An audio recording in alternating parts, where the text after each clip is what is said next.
Fala, meu povo! E aí, como vocês estão? Tudo bem com vocês? Passando aqui para trazer uma mensagem ao seu coração, compartilhar uma reflexão com você. E, de fato, se você já pregou o evangelho em algum lugar para alguém, eu tenho certeza, quase certeza que você já ouviu essa frase. Que a pessoa respondeu para você dessa forma, quando você perguntou se ela acreditava em Deus ou algo do tipo. Eu acredito, né? Porque Deus é um só e todos os caminhos levam para Deus, né? O importante é a gente ter fé, a gente acreditar, porque Deus é um só. Agora, será que essa declaração é verdade? Pode essa declaração estar certa? Logicamente falando, ela pode estar certa? É uma declaração racional? É uma declaração, no mínimo, plausível? Será? Bom, eu quero começar já de cara dizendo para você que essa declaração não tem nada de verdade. É o quê? E por quê? Vamos lá, antes de você brigar comigo, se você acredita nessa declaração, eu quero te explicar e eu quero provar vários pontos para você. Então já estou adiantando desde agora que esse vídeo é a parte 1. Eu vou falar sobre muita coisa aqui e eu vou dividir esse vídeo em talvez 2 ou 3, talvez até 4 partes, né? Mas vamos lá. Eu quero pegar com vocês aqui um esboço das principais religiões do mundo, tá? Pra gente não pegar uma por uma, porque tem muitas. Então eu quero pegar as principais, que provavelmente você conhece ou faz parte de alguma delas, né? Então nós temos cristianismo, islamismo, judaísmo, hinduísmo, e aí já temos o budismo. Eu vou falar também um pouco sobre espiritismo e vou falar também sobre satanismo. Discutir um pouquinho desse assunto para que vocês entendam que essa declaração é uma falácia. E rapidamente a gente desconstrói ela. Então vamos lá. Para a gente pegar essa declaração, é preciso perceber que ela tem duas premissas. Ela não é uma declaração só, ela tem duas premissas. Você diz assim, Deus é um só e todos os caminhos levam a Deus. Essas duas declarações têm que estar certas para que essa frase esteja certa. Então vamos pegar a primeira declaração. Deus é um só. É Deus um só? Será? Se você é cristão, você já pode ter até respondido essa pergunta aí com você mesmo, ou qualquer que seja a sua religião, você provavelmente já se respondeu aí, se você acredita que sim ou que não, mas você vai ver que há divergências. Bom, para começar dizendo, nós podemos falar do Espiritismo. O Espiritismo desconhece e não aceita, por exemplo, não entende a necessidade de uma divindade. Para o Espiritismo, a divindade ela é independente. Eles precisam de ajuda de espíritos ajudadores, se é assim que eu posso chamar, né? Eu não sou espírita, então se eu estiver usando um termo um pouquinho diferente, mas eu estudei para dizer para vocês. E de fato o espiritismo, né, o espiritismo certinho, doutrinário da base, né? Se você for pegar, ele diz o seguinte, que você não precisa da divindade, que a divindade em si, ela é a sabedoria suprema, ou aquele que rege todas as coisas, você não precisa disso. Porque você já está num processo de melhora, você não precisa de contato com Deus. Então, para o Espiritismo, já começa a confundir isso aí. Até porque Deus não é essencial para o Espiritismo. Se a gente for pegar o hindu, por exemplo, o hinduísmo acredita que Deus está em tudo, que Deus é tudo. E ele acredita num Deus que constitui todas as coisas. É uma coisa um pouco até filosófica, se você for parar para pensar. Uma coisa bem... Não sei nem a palavra para falar isso, mas você pegou o gesto, né? Uma coisa... Quer dizer, não entendi foi nada. O hinduísmo vai dizer para você que existe um Deus chamado Brahma. E não é a cerveja. Tá bom. Mas essa é a divindade principal, né? Não é um Deus, né? É Brahma. Brahma é toda a característica de divindade vai para ele. Ele é a divindade em essência. Para o hinduísmo, eles creem que Deus e as coisas se misturam e as coisas são reflexo de Deus e não só reflexo, mas como fazem parte de alguma coisa de Deus, está tudo emaranhado e no fim das contas, o ser humano também é Deus, porque você tem que procurar dentro de você o seu eu interior.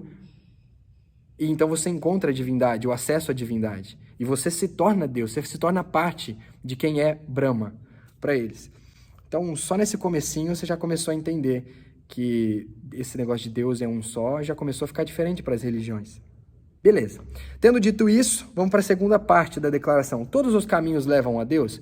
Cara, pense comigo, essa declaração, ela pode ser até plausível? Você acha que isso pode ser plausível? Ah, eu acho, porque assim... Todas as religiões, elas têm aspectos bons, né? E elas levam para um Deus que é bom. Tudo bem, mas não significa que porque tem aspectos bons, todas elas estão levando para o mesmo lugar. Você não concorda comigo? Então vamos lá, se você ainda não concorda comigo, eu quero discutir um pouquinho com você. Comecemos então pelo budismo. O budismo começa com Siddhartha Gautama. Siddhartha Gautama é o primeiro Buda. é o primeiro ser iluminado. Para você que não sabe, Buda significa o iluminado. É o primeiro ser que alcançou a iluminação. Buda dizia algumas coisas interessantes. Bom, na verdade, é o relato que nós temos do que Buda dizia, porque Buda não escreveu nada. Então, nós temos um relato do que ele disse. Depois de muito tempo que ele falou, os seus discípulos fizeram um compilado do que eram os ensinamentos dele. Então, vamos lá. O budismo possui 4 verdades principais, que são a base da doutrina budista. As verdades são: a vida é um sofrimento, o sofrimento é fruto do desejo. Terceiro, o sofrimento acaba quando termina o desejo. E em quarto, ele é alcançado pelos ensinamentos de Buda.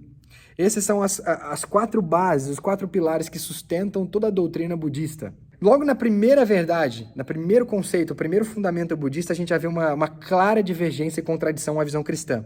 Segundo a Bíblia, a vida não é sofrimento. O significado da vida não é sofrimento. A vida é uma dádiva, é um dom de Deus. A gente tem aqui texto para citar, para você poder abrir na sua casa. Jonas 2, 6 e 7, caso você queira consultar. Salmo 156. Olha, de forma milagrosa me fez o Senhor, de forma assombrosa me fez no ventre da minha mãe, graças a Deus pela vida. A gente vê os salmos louvando a Deus pela vida, agradecendo a vida. A vida, na visão bíblica, na visão realmente bíblica, é um dom de Deus, é uma bênção. Já para o budismo, a vida, a definição de vida é sofrimento. Então vamos lá. O segundo ponto, o sofrimento é fruto do desejo. Então, o sofrimento que está sempre intrínseco à vida, ele é fruto do desejo. Já para nós cristãos, o sofrimento não é fruto do desejo em si, porque há desejos bons. O ser humano, ele pode desejar coisas boas e desejar coisas ruins. Já para o budismo, o desejo em si já é ruim. Então, não tem desejo bom, desejo ruim. O desejo de você desejar as coisas, o fato de você desejar as coisas, vai te levar para um caminho ruim. Para o cristianismo, o sofrimento não vem do desejo, ele vem por resultado do pecado. O sofrimento é resultado do pecado que entrou na humanidade. Os desejos certos, quando alinhados à devida vontade de Deus, aos princípios claros da palavra, esses desejos são bons e produzem bons frutos, e não sofrimento. O sofrimento nos veio por causa do pecado. Em terceiro ponto, o budismo diz assim, que o sofrimento acaba quando termina o desejo. E a visão bíblica nos diz totalmente o contrário. Ela não nos diz que o sofrimento acaba quando termina o desejo. A visão bíblica nos diz que nós éramos incapazes de nos salvar, de salvar-nos a nós mesmos, e através da auto-extinção. Por exemplo, se a gente fosse falar aqui do budismo, o budismo ele prega a auto-extinção, que é o quê? A extinção de todo o desejo. Se você para de desejar, para de ter vontade, para de aspirar coisas, você para de viver. Se você para de viver, você alcança um estado de espírito onde você praticamente morreu, mas você está vivo. Entendeu? É praticamente uma morte enquanto vivo. É uma negação da vida para que você fuja dos seus desejos. Já o cristianismo não nos diz assim. Ele diz que nós somos incapazes, por meio nós somos incapazes dessa autoextinção, de ficar eliminando nossos próprios desejos e sozinhos nós chegamos a um ponto de santidade, a um ponto onde nós encontraremos o divino, encontraremos o que ansiamos. Não, a Bíblia nos diz que nós éramos incapazes, havia um escrito de dívida que consistia contra nós. O endividado não paga a sua própria dívida. O endividado não tem dinheiro, ele precisa que alguém lhe dê dinheiro para que ele possa então pagar a sua dívida. Ele precisa conseguir esse dinheiro de alguém para que ele possa pagar.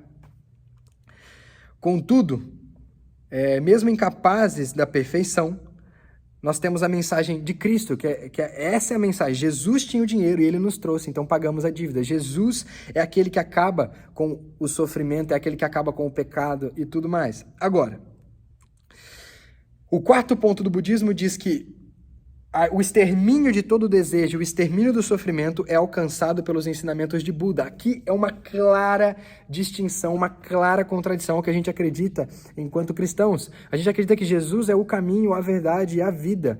Tudo que nós cremos, que conquistamos é por meio dele. Ele é o caminho, ele é a verdade e a vida. Ele usou o singular, o caminho, a verdade, a vida. Fora dele não tem outro. Ah, mas Jesus ele se equivocou, ele falou de forma equivocada. Meu irmão, ou ele falou a verdade, ou ele falou a mentira pra você. Não tem como você colocar ele numa balança do tipo assim, ele se equivocou um pouquinho, igual a gente se equivoca um pouquinho também, às vezes. Quando vai falar, a gente se empolga, fala um pouquinho a mais do que deveria. Jesus talvez não empolgadinho usou a palavra errada, talvez ali escrever errado. Não tem como ter sido isso. Até porque, se Jesus se equivocou aqui, o que garante que ele não se equivocou mais para frente? O que garante que ele não se equivocou por completo? Quem vai julgar? O bom senso. Então, o seu Deus é o bom senso. Seu Deus não é nem Jesus, nem qualquer outra coisa. O seu Deus é o bom senso, aquilo que você acha melhor para você. Então, vamos lá. A visão cristã nos diz que Jesus é o caminho, a verdade e a vida. Ele é a única e exclusiva salvação para a humanidade caída. Não há outro caminho além dele. Né? Alguns textos aí para falar dos pontos que eu falei. No ponto 3, quando eu falo que o extermínio do desejo, a autoextinção não é um caminho para os cristãos, a gente não consegue sozinho, a gente precisava da graça de Deus. Romanos 10, 13, Efésios 2, de 8 e 9. Aqui no quarto ponto a gente tem Romanos 3, 10, Atos 4, 12, João 14, 6, João 3, 16, Lucas 1, 68 e 69, João 3, 17. São inúmeros textos, aqui eu peguei só alguns para que você possa ver que o que eu estou falando não é da boca para fora, é tudo com base na palavra. Então, esse vídeo eu vou deixar por aqui, já é um vídeo bem grandinho, mas tratando principalmente aqui do budismo em si, mostrando como o budismo e o cristianismo não podem andar juntos. Eles são totalmente contraditórios em pontos básicos e principais. O cristianismo não visa a autoextinção, a extinção de todo desejo, não. O cristianismo visa focalizar todos os nossos desejos naquilo que é bom, nos desejos certos, alcançar coisas no alto, alcançar coisas de Deus. Já o budismo, ele não precisa de divindade. O budismo não precisa de Deus. Assim como o espiritismo também não precisa de Deus, o budismo não precisa. Na base da sua doutrina, você não tem nada falando sobre Deus. Deus, ele é... Você pode ter, pode não ter, não significa nada. Tanto é que quando você vai começar o processo para se tornar um budista, você vai ver que você pode chegar com a religião que você tiver. Principalmente o novo budismo, o Zen budismo, ele vai falar para você, não, você pode vir, você pode ser um cristão budista, você pode ser tudo budista. Por quê? Porque aqui a gente só vai querer a paz, a gente vai querer, transcender os nossos desejos e melhorar e visar as coisas boas. Meu querido, deixa eu te explicar um negócio. O budismo, ele é uma religião, tá? Ele não é um método só para você se acalmar, encontrar paz interior. Não, não é assim que funciona, não. O budismo é uma religião. E a religião budista não precisa de Deus. A religião budista é diferente do cristianismo. Você não tem que exterminar o seu desejo por meio de meditação. Segundo a palavra de Deus, você extermina o desejo por meio do Espírito Santo, que vai trabalhar junto com você em cooperação para que você vença o pecado, para que você vença os maus desejos. Então focalize os desejos da sua alma no céu, naquilo que é eterno. É completamente diferente. E aí, no próximo vídeo a gente vai falar sobre outra religião, sobre o hinduísmo. Aguardo vocês.